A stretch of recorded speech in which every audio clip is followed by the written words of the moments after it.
You booked the client, you got the gig. Congratulations. Now, if this job is long-term or recurring in some way, you're going to want to impress the client enough to make them want to continue working with you, and most importantly, not lose you. But how do you do that? Well, as a freelance video editor, there are a few things you can do to increase your value with your clients. More value to the client means it will be harder for them to let you go if you decide to negotiate a higher rate with them. By following these tips, you'll be sure to increase your value as a freelance video editor and stand out from the competition. So let's get into them.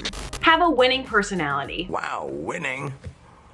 As a freelancer, one of the most important things you can do is just to have an awesome attitude and personality when you're working with these clients. But what does that entail? Well, this absolutely means exuding confidence and friendliness when you are talking to your clients. Believe in your own abilities and be confident in your ability to deliver results. But maintaining a friendly attitude and just overall being a pleasant person to work with is just as essential. You also want to make sure that you have a sense of flexibility when you're working with your clients. Ultimately, the goal is to create a positive, productive working relationship, and flexibility might be a big part of that between you and the client. Attention to detail. Your clients are trusting you to create a final product that meets their specific needs and requirements. So, of course, consistent attention to detail is important to maintain so clients can come to expect a certain level of quality from you. Attention to detail was something I had to work a little extra hard on when I was first starting to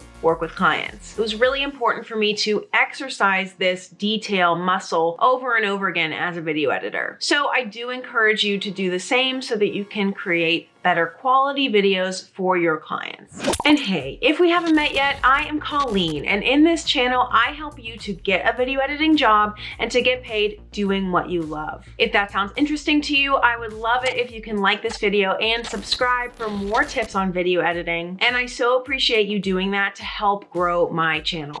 Under-promise and over-deliver. As a business owner, it is kind of important for you to under-promise and over-deliver with all of your clients. Now, this sounds kind of shady, so let me explain. You should never commit to a project or timeline that you can't realistically meet, since you'll only end up disappointing your client. So always give yourself some wiggle room when it comes to deadlines or scope of project, so that you can always deliver on what you promised and possibly go above and beyond. By under-promising, you're setting yourself up for success and ensuring that your clients will always be happy with what you deliver. Have a passion in their field. As a freelancer, a really helpful trick to growing your client base is to find clients that you have a shared passion with, because your clients are the reason that you are in this business and you're able to make a living in this freelance world. So when you're choosing clients or deciding on your niche, it may be a good strategy to find clients that are in a niche that you're interested in or passionate about. You're able to share that passion with the client when you're first applying to the job, but then you can also bond over this shared passion moving forward. Now, this could be a shared passion of a similar cause that you both support, or maybe you share a similar mentality on life and work. Your client will naturally find more value in you when they know that you take their same passion seriously and will treat their videos with the utmost respect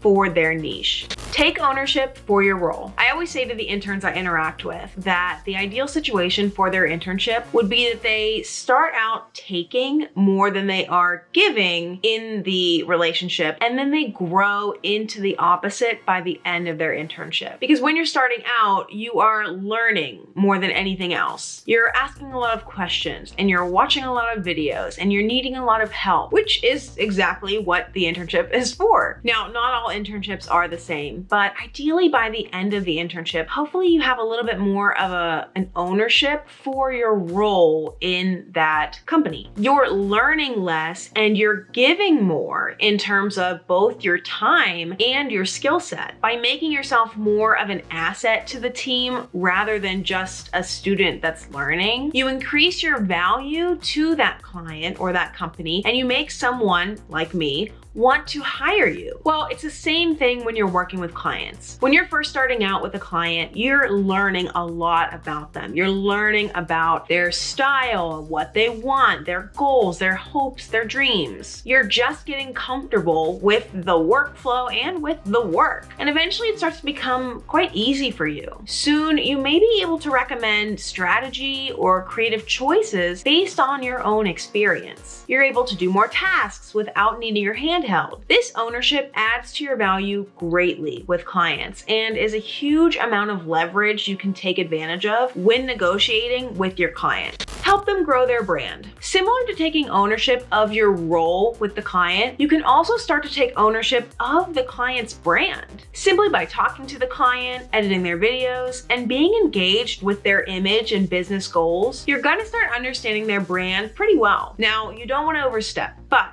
if your client asks for your opinion on what might help them grow, this is your opportunity to give them advice on what you think would be best based on your own knowledge and experience in the industry. Even if they didn't ask for your thoughts, if you think promoting their brand on Pinterest or maybe starting to shoot more TikToks would help them greatly, it's definitely worth suggesting to them as long as you do it in a friendly manner and you don't make them feel overwhelmed. Consistency. As a freelance video editor, it can be difficult sometimes to stay consistent with your work. You may have days where you feel like you can edit a video for hours on end, and then other days where you can barely get through a few minutes. However, if you want your clients to love you and never want to lose you, you're definitely going to need to find a way to be very consistent with your work. Set and confirm a schedule with your client so that both you and the client can stay on track with new projects and tasks. Set deadlines for yourself and work in breaks into your day as well so that you don't get overwhelmed. Consistency is huge when it comes to increasing your value with clients, so it's worth practicing and improving on if you're struggling with it. Now, if you made it this far and you are loving this video or even just barely liking this video, I'd so appreciate if you can hit the like button below so this video can spread to more people. And for more details on how to become a YouTube video editor with Premiere Pro and to receive a free month of Skillshare, be sure to click the link in the description below. Reliability. No matter what industry you're in, being reliable is always important. As a freelance video editor, it's especially important to be reliable in order to build a good reputation and keep clients coming back to you. The biggest part, I think, to being reliable is communication. If you'll be unavailable for a certain amount of time, communicate it early and more than once. On the other hand, if there's no problem at all, but you did just receive a new project for them, communicate with them to confirm you've received and understood the assignment before beginning. Truly, I think that over communicating has never ever been a thing. Especially working as a remote video editor, I try to communicate with my clients as if I'm physically with them. So try thinking of it that way when wondering, is it worth responding to this? Because it literally always is. Get the workflow down to a science. Now, this is bound to come naturally to you depending on your line of work. But if you're like me and you work on a lot of smaller projects like YouTube videos, it's important to have a system in place to getting them done quickly and efficiently. Now, maybe this is step 1, cut the video. Step 2, add in graphics. Step 3, add in B-roll or GIFs. Step 4, add in music, clean up audio. Step 5, export and send. And within these steps, of course, you would have systematic sub-steps and ways of doing each thing so that it can be as efficient as possible for you. Now, this doesn't necessarily mean that you should get these videos done faster and thereby get paid less because you are on an hourly rate. No, you should charge the time that it normally takes you to do the video that you've averaged out with the client. But just processing these videos and sending them back to the client faster definitely can increase your value because they know they can trust you to stick to deadlines and handle their turnaround times, and this, of course, increases your value. Remind them of your other skills. Remember earlier when I was talking about helping your client grow their brand? Well, another part of this is letting them know or reminding them about the other specialties or skills that you bring to the table. Maybe you're a video editor, but you also love to write or to build websites. Well, it's important to let the client know about that because more than likely, the client would rather work with you, someone someone they trust rather than go through the hiring process again to find someone new. Now, you don't want to pressure them into this, but a lot of creators or business owners have so much going on, they just don't think to ask around when they're thinking about expanding their services or just growing their brand. Now that you've got a better idea on how to increase your value with clients, check out this video next for more tips on managing clients as a freelance video editor. Again, be sure to subscribe for more tips on video editing, creativity, and freelance lifestyle. Thank you to my team. Again, I am Colleen, and I'll catch you guys in the next video. Have a good one.